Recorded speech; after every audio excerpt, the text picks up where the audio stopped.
tal? ¿Cómo les va? Bienvenidos. Aquí estamos comenzando el primer programa de COFA del año de nuestra querida Confederación Farmacéutica Argentina. Empezamos a compartirlo. Con la farmacéutica María Laura García trataremos un tema importante, la adherencia a los tratamientos. ¿Es un problema de salud? Hola Tete, buenas noches. Sí, claro, la falta de adhesión de un paciente con una enfermedad crónica a su tratamiento es grave, es un problema de salud. Es tan problemático como la enfermedad en sí mismo, como también el no tener diagnóstico y desconocer esta enfermedad. El paciente está en peligro. Se mide la adhesión del paciente al tratamiento como el grado de comportamiento que el paciente tiene para tomar su medicación, seguir una dieta o cambiar un hábito en su vida diaria. Esto cuando el grado en que estas cosas se corresponden a lo indicado por el médico o por el personal de salud. Se estima que a nivel mundial la adherencia a tratamientos es de un 50%. Con esto podemos concluir que el 50% de las personas que tienen un tratamiento determinado no lo están cumpliendo. Por lo tanto, sus enfermedades siguen siendo graves. ¿Cuáles son las soluciones a este problema? Sí tienen solución, pero también debemos conocer las causas.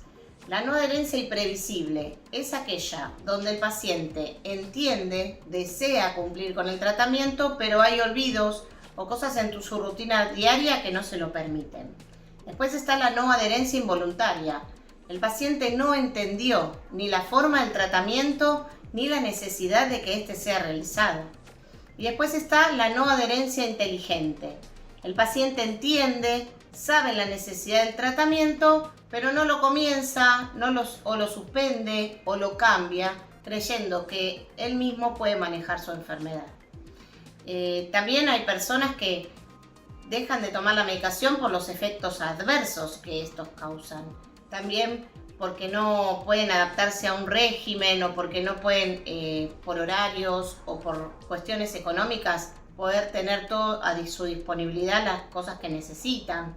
También porque por creencias o por cosas de familias o vecinos que le dan un consejo pensando que los van a ayudar y realmente no, porque les hacen abandonar el tratamiento. O también porque se ven mejores, ven que el tratamiento es efectivo y creen que ya están curados, cuando en una enfermedad crónica la cura no existe, existe el tratamiento. Así que bueno, nosotros desde la farmacia podemos tener mucha colaboración y te los puedo explicar. ¿Y se puede hacer algo al respecto desde la farmacia?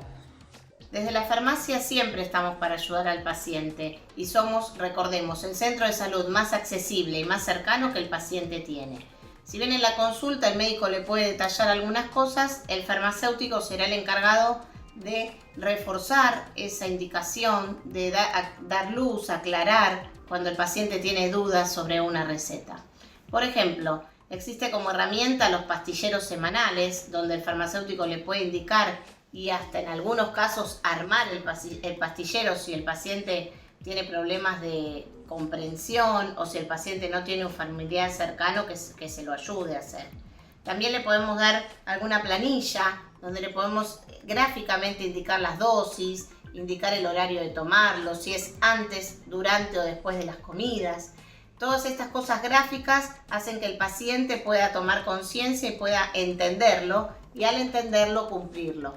También le debemos decir qué va a pasar si deja el tratamiento. Porque la gente por desconocimiento, el paciente a veces dice, si ya estoy bien lo puedo dejar de tomar. Y no es así, si deja el tratamiento va a tener cierta consecuencia.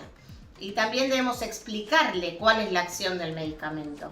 La acción del medicamento desde que lo toma, cuánto es el tiempo hasta que va a hacerle efecto, por cuánto tiempo ese efecto va a durar y cuándo deberá repetir o reforzar la medicación. Un ejemplo para dar en enfermedades crónicas que se dan muy frecuentemente es la hipertensión y la diabetes.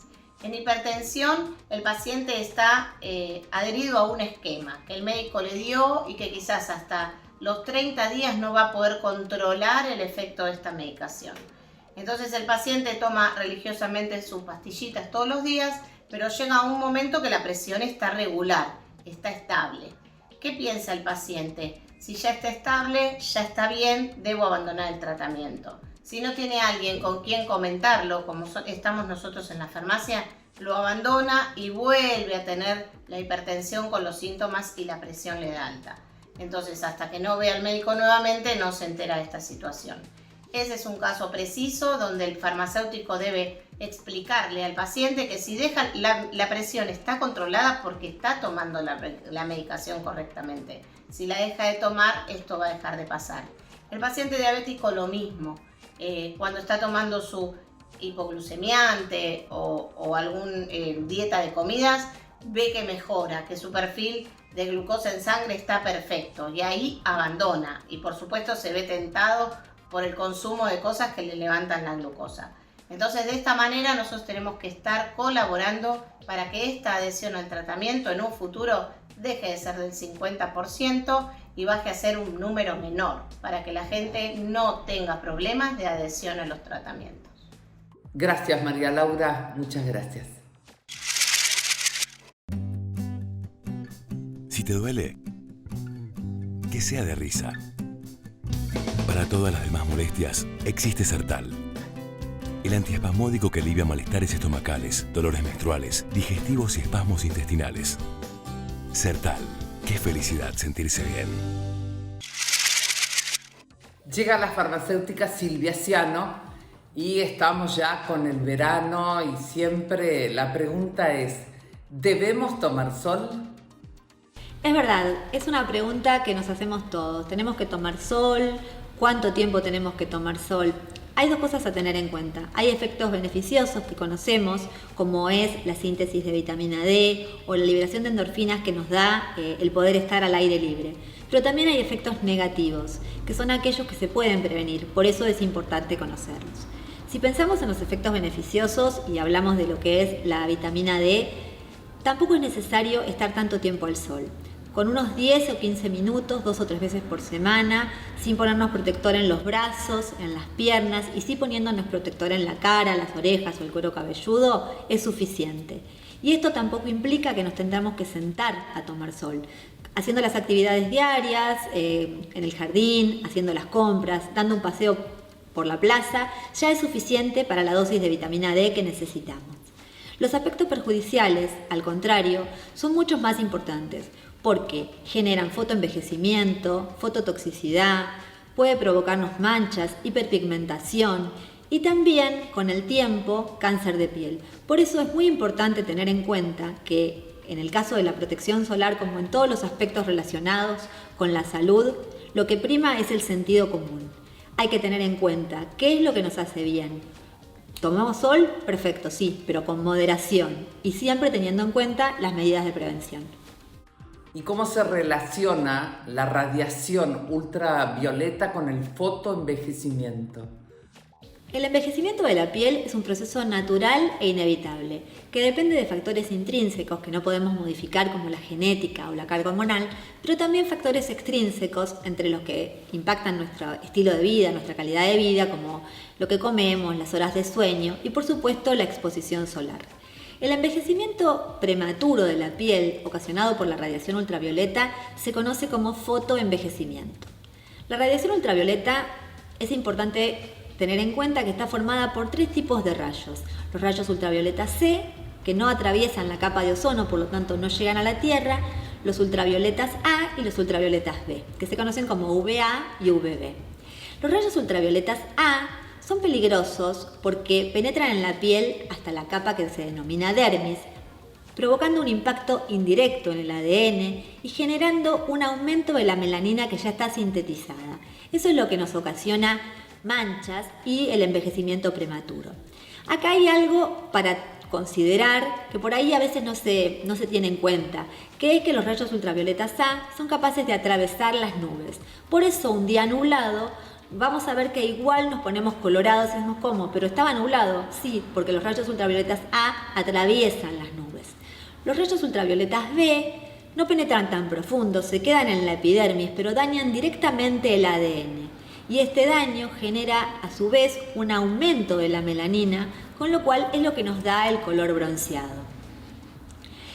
¿Qué es lo que pasa cuando la piel envejece? Cuando la piel envejece pierde la elasticidad, se arruga, aparecen manchas y estos daños son acumulativos e irreversibles. Este daño en el ADN que hablábamos antes, a medida que va pasando el tiempo, se va agravando y llega un momento que pueden aparecer lesiones que, por ejemplo, puede ser una queratosis actínica, que es una lesión premaligna, o lesiones malignas como el melanoma. Cuando vamos a comprar un protector solar, ¿cuál es la información que tenemos que tener en cuenta? ¿Qué es lo que tenemos que saber leer en el envase?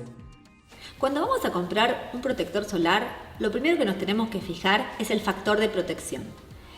Existen dos números a fijarnos en los protectores solares.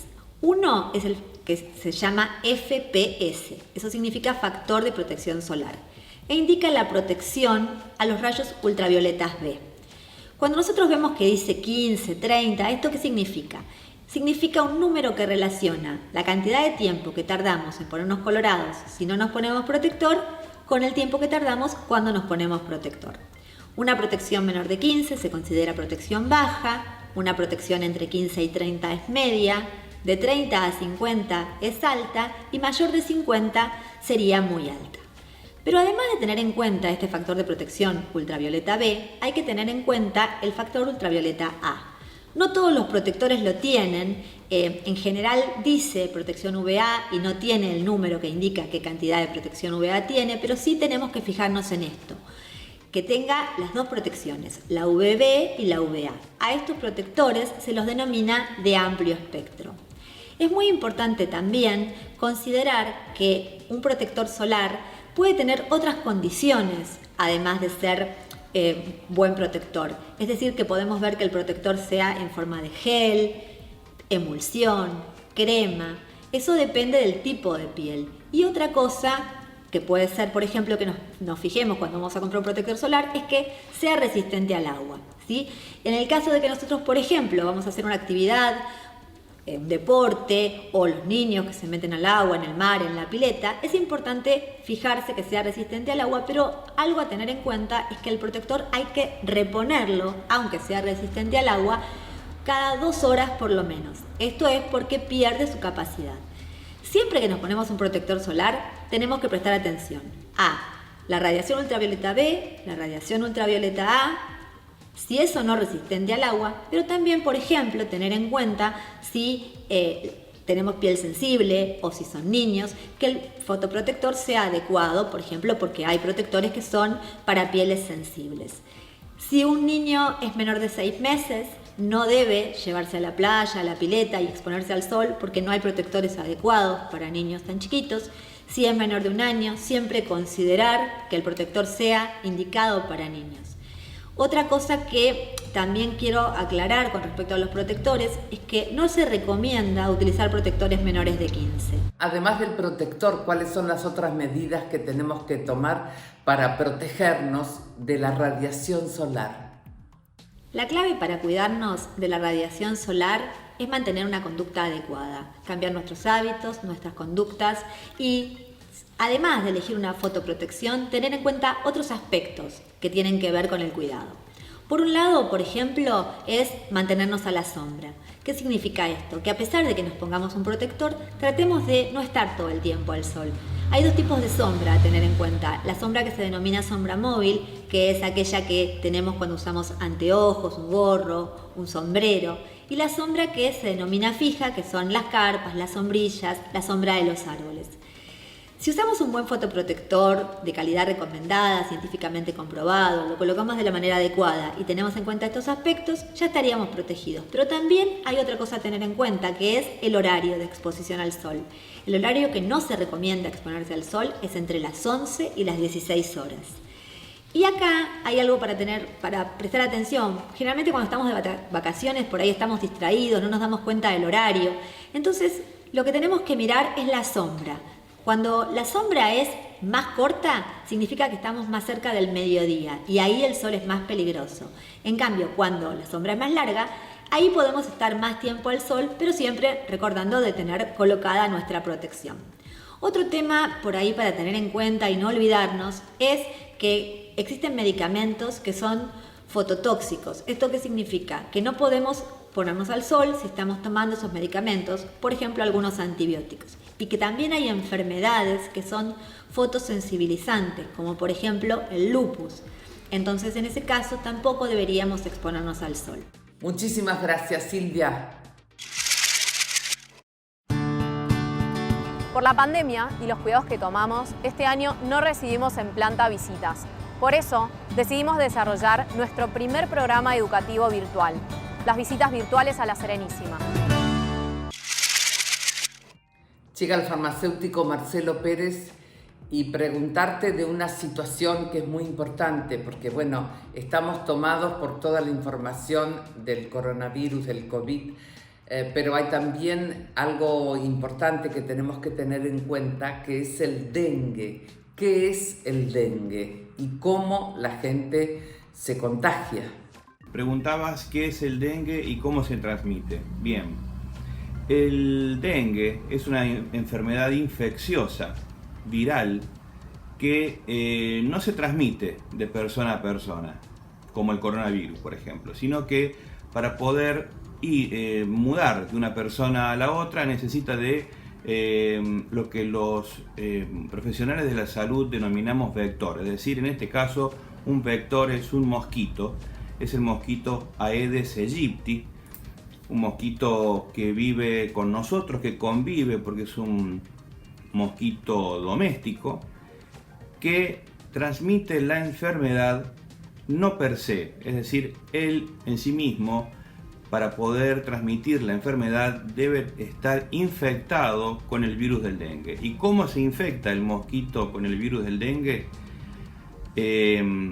Cuando pica a una persona que está infectada con dengue y vuelve a picar a una persona sana, en ese proceso se produce la infección de la persona sana, porque el virus se adhiere a las glándulas salivales del mosquito. Este mosquito es fácil reconocerlo porque muchos de nosotros seguramente lo hemos visto. Tiene la particularidad de que tiene el tórax y las patas con rayas blancas y negras, y que es tan doméstico que tiene la necesidad de poner sus huevos en zonas húmedas, pero no artificiales, por decirlo de alguna manera. Por ejemplo, dentro del agua que queda acumulada en las cubiertas de los autos, en los basurales, en lugares oscuros, en macetas, en portamacetas, en lugares donde queda acumulada agua de lluvia o agua del riego.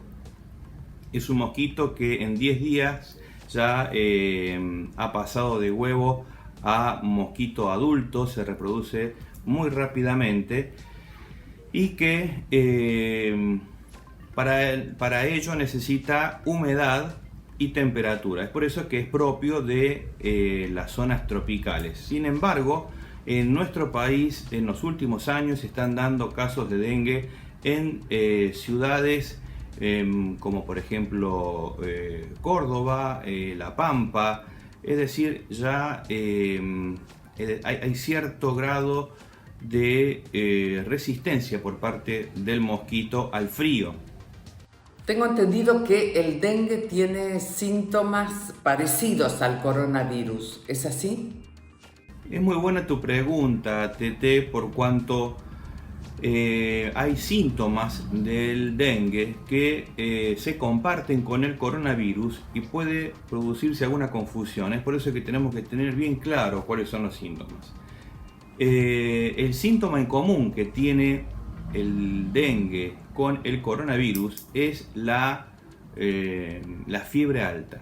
Un cuadro de fiebre alta que dura 3 o 4 días, acompañada de dolores de cabezas muy fuertes, principalmente dolores retroorbitales, es decir, detrás de los ojos, dolores musculares, ese dolor que la ropa nos molesta, nos duele usar ropa, es muy molesto el dolor, zonas de la piel con manchas sarampionosas como pequeñas hemorragias, y que puede derivar en su cuadro mucho más grave, en su cuadro grave, con problemas hemorrágicos, es decir, problemas, vómitos y dolor de estómago, vómitos con sangre, gingivitis sanguinolentas, es decir, evoluciona hacia un cuadro hemorrágico. Lo que nos puede dar la pauta de que se trata de dengue es que es la ausencia, es la total ausencia de tos, que sí tiene el coronavirus.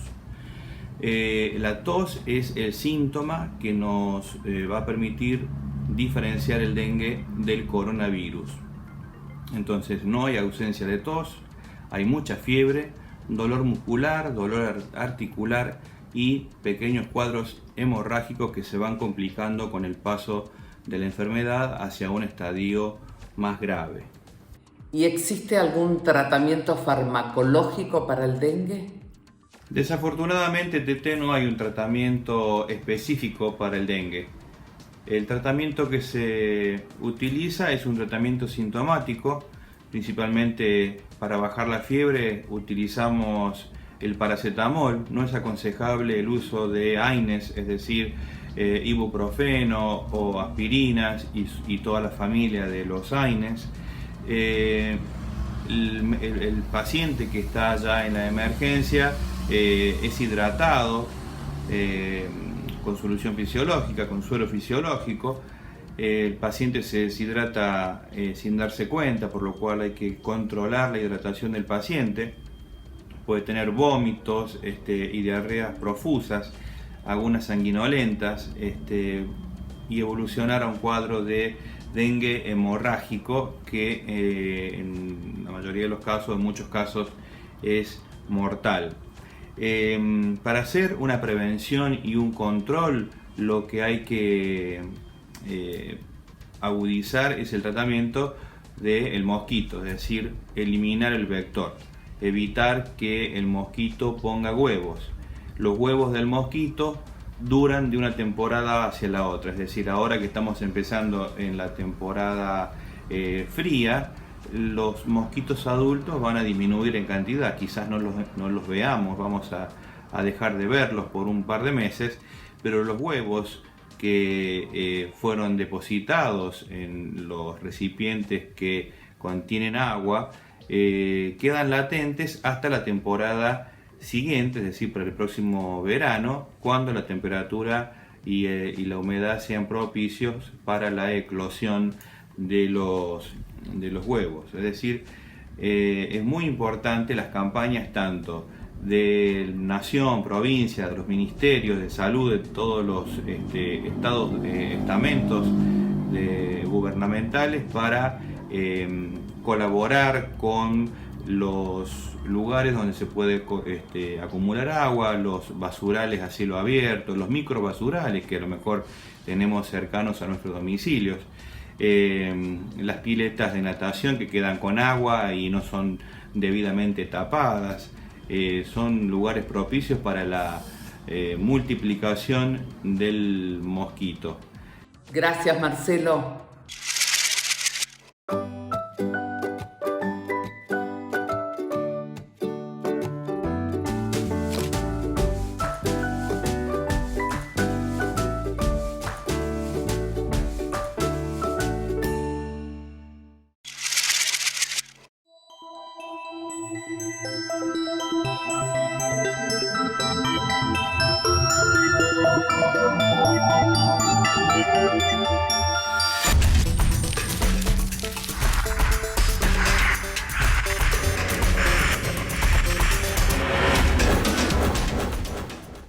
Llega el momento de la despedida. Recuerden que nuestro Facebook es Con Vos 24 horas y seguimos por suerte semanalmente en este encuentro, en este 2021 también.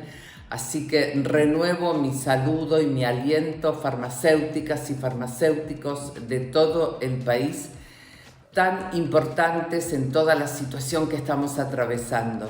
Así que lo mejor, y comencemos el año todos quienes nos están viendo, los trabajadores farmacéuticos por supuesto, y todos nosotros de la mejor manera. Gracias.